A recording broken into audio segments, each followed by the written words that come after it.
We live in interesting times. Today's stories. British Prime Minister calls for party unity on Brexit. French Interior Minister quits and the Prime Minister temporarily takes over. Indonesian Navy evacuates 1,600 people from tsunami-hit Palu. International Court of Justice orders the U.S. to halt humanitarian Iran sanctions. President Trump mocks Kavanaugh's accuser during a rally in Mississippi. Plus, calm and collected interior designs please a Vancouver audience.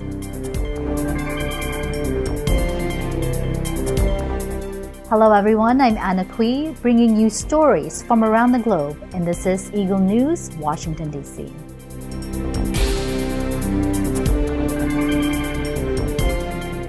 Prime Minister Theresa May appealed for her bickering party on Wednesday to unite at the toughest phase of negotiations aimed at averting economic chaos once Britain leaves the European Union in 6 months.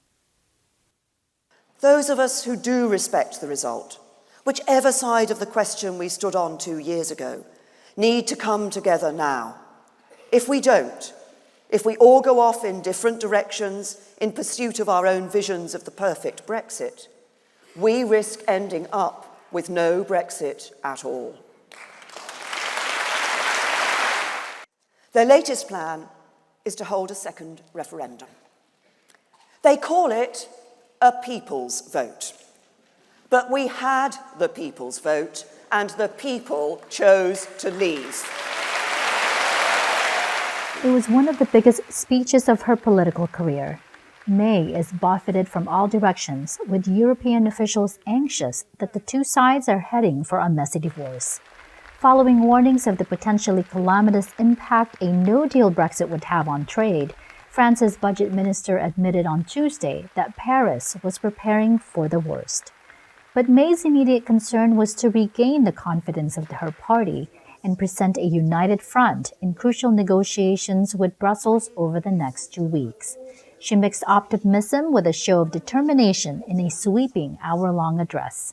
May said she passionately believes that their best days lie ahead of that their future is full of promise. Yet May currently has a mini revolt on her hands from some members of her party, as well as facing pressure from EU officials determined to stick to their guns. Eurosceptic MPs, led by former Foreign Minister Boris Johnson, have held a string of packed fringe meetings to argue against May's proposal for Britain to follow EU trade rules on goods after it leaves. Johnson and others say such a close partnership would ignore the wishes of voters who backed the Brexit referendum in 2016. They want a clean break. EU officials argue that May is asking for too much, cherry-picking the benefits of a union while still leaving the bloc. May insists her ideas offer the only way to protect jobs and trade, while also avoiding physical checks on Britain's land border with EU member Ireland. French President Emmanuel Macron was left scrambling to fill another key cabinet post Wednesday after Interior Minister Gérard Collomb resigned, the third minister to step down in 2 months. Prime Minister Édouard Philippe took temporary control of the Interior Ministry while Macron began searching for a replacement for 71-year-old Collomb, who was one of the first politicians to back him for president. The fate of Collomb, nicknamed France's top cop because his ministry is in charge of security and immigration, has thrown the government into flux. Grâce à vous tous, il y a une continuité de l'État. Et on l'a vu encore ce matin, le ministre allait démissionner. Cela n'a pas empêché les policiers d'arrêter Redouane Faïd. Et donc voilà, c'est la continuité de l'action de l'État. Merci à chacune et à chacun d'entre vous. Il restera toujours une petite part de vous dans mon cœur. Macron initially refused his resignation on Monday, but on Tuesday night gave in to Collomb's request to be allowed to run again for his former job as mayor of the eastern city of Lyon. The Liberation newspaper described the back and forth as extraordinary dilly-dallying, which seems more like something from a music hall than government politics. Collomb's departure adds to the woes of the France's centrist leader, who is battling record low approval ratings after 17 months in power. It comes just weeks after Popular Environment Minister Nicolas Hulot resigned live on radio without warning Macron, saying he felt all alone in the government on green issues. Philippe vowed at a handover ceremony Wednesday to maintain the highest level of security for French people while in charge of the Interior Ministry. Pendant ces 16 mois, j'ai pu apprécier la très grande culture qui est la vôtre, le caractère direct de l'expression, le sens de la mission, l'attachement à ce qui vous a construit, votre famille, vos idées, votre ville, tout ce qui fait que l'on est un homme ou une femme complet. Vous avez dit, Monsieur le Ministre, que vous aviez aimé travailler au ministère de l'Intérieur. Eh bien, je vous dis, Monsieur le Ministre, que j'ai pour ma part aimé travailler avec vous. Indonesian Navy warship KRI Makassar evacuates 1,600 people out of tsunami-hit city of Palu. Ya, untuk cari aman, karena dengar-dengar sudah mulai naik lumpur, sekitaran 30-40 orang. Dari Makassar dalam rangka mengangkut bahan-bahan kontak kemanusiaan yang akan diserahkan ke wilayah Sulawesi Tengah, khususnya untuk Kota Palu dan Donggala. Hari ini KRI Makassar bergerak menuju ke Makassar dengan mengangkut sekitar 1.603 penumpang warga Kota Palu maupun sekitar Donggala dan Sigi untuk digerakkan diangkut menuju ke Kota Makassar. Up next, International Court of Justice orders the U.S. to halt humanitarian Iran sanctions. President Trump mocks Kavanaugh's accuser during a rally in Mississippi. Eagle News Washington, D.C. will return in a moment.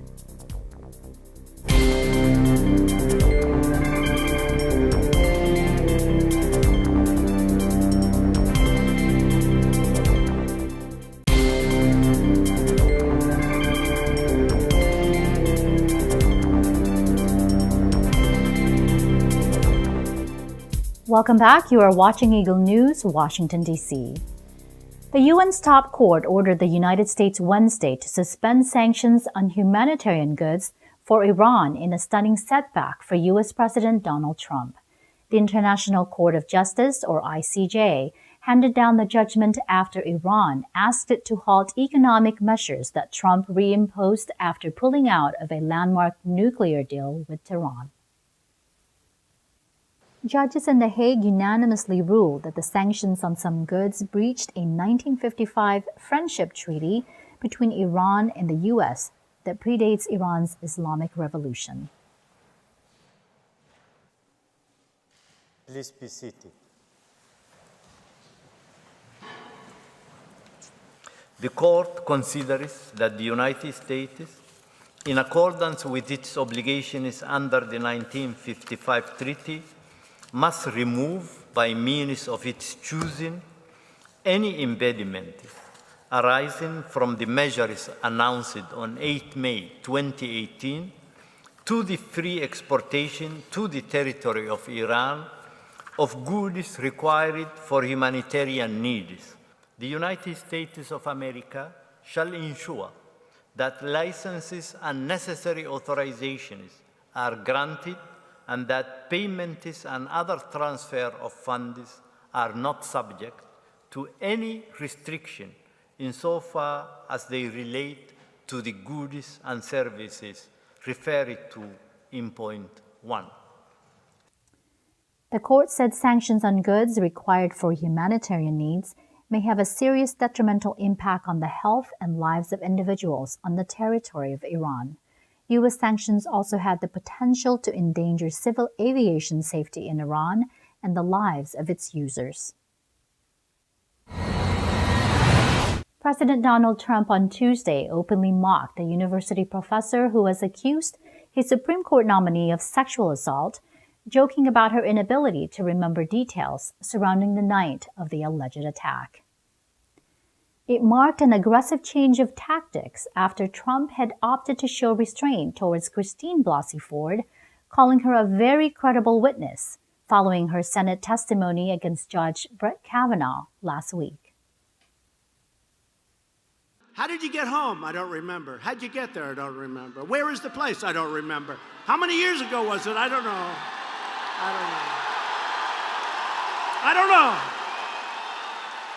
know. What neighborhood was it in? I don't know. Where's the house? I don't know. Upstairs, downstairs, where was it? I don't know. But I had one beer. That's the only thing I remember. The attack quickly drew scorn from critics who said such taunts were part of the reason survivors of sexual assault are afraid to go public. Michael Bromwich, a former high-ranking Department of Justice official who is currently representing the psychology professor, tweeted, "A vicious, vile, and soulless attack on Dr. Christine Blasey Ford. Is it any wonder that she was terrified to come forward and that other sexual assault survivors are as well? She is a remarkable profile in courage. He is a profile in cowardice." In her emotional testimony before the Senate Judiciary Committee last Thursday, watched live by 20 million Americans, Blasey Ford said she was 100% sure Kavanaugh had attempted to rape her in the summer of 1982, when they were both high school students attending a party. A defiant Kavanaugh came out with guns blazing, insisting the assault never happened, accusing Democrats of destroying his reputation and condemning his confirmation battle as a national disgrace. Coming up, calm and collected interior designs please a Vancouver audience. Eagle News Washington, D.C. will return shortly.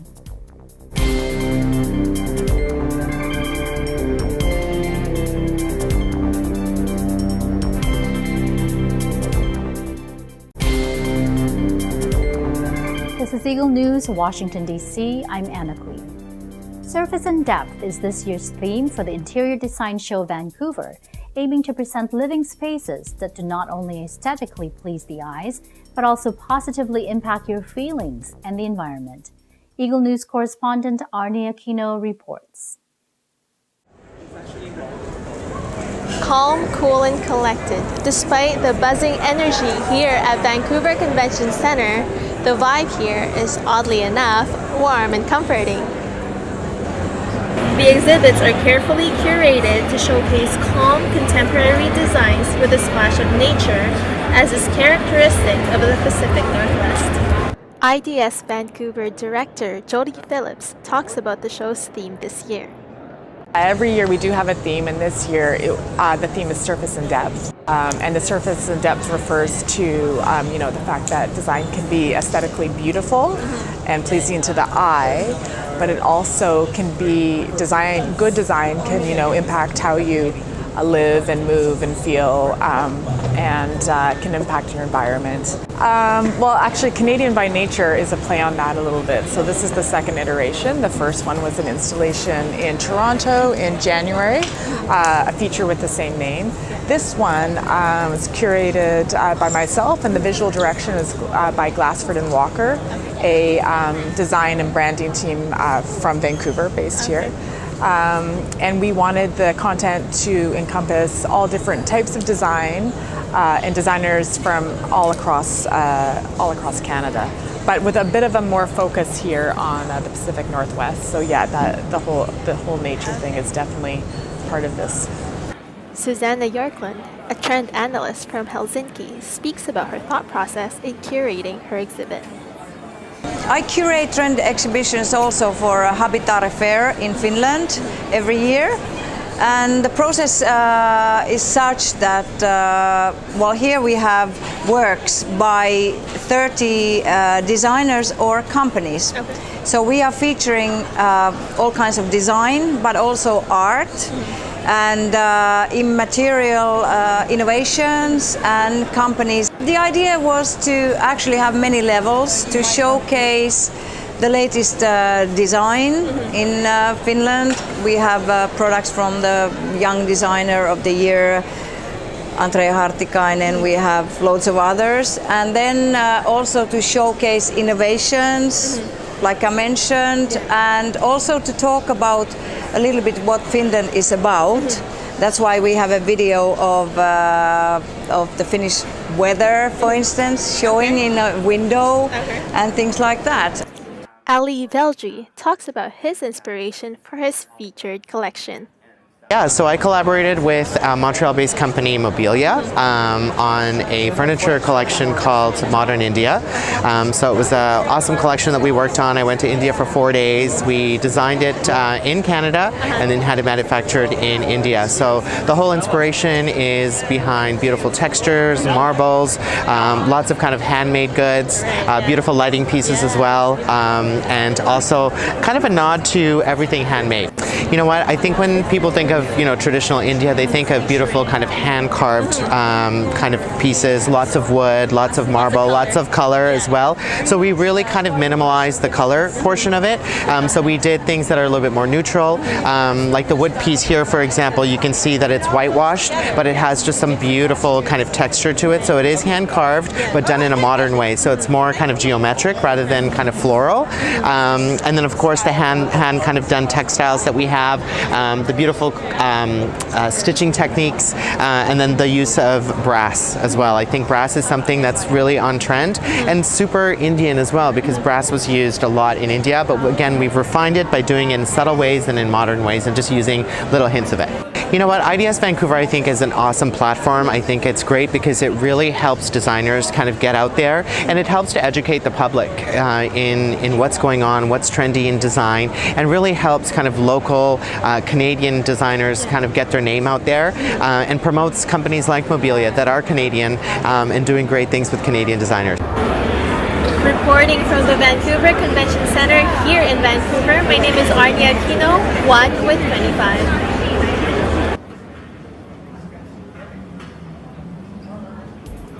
Who wouldn't love to come home to spaces like those? That is today's Eagle News, Washington, D.C. Join us tomorrow for the weekend edition. Visit our websites at eaglenews.ph and eaglenewslive.com. Like us on Facebook and follow us on Twitter at twitter.com/eaglenewsph. Thank you for watching. I'm Anna Clee and I am 1 with 25.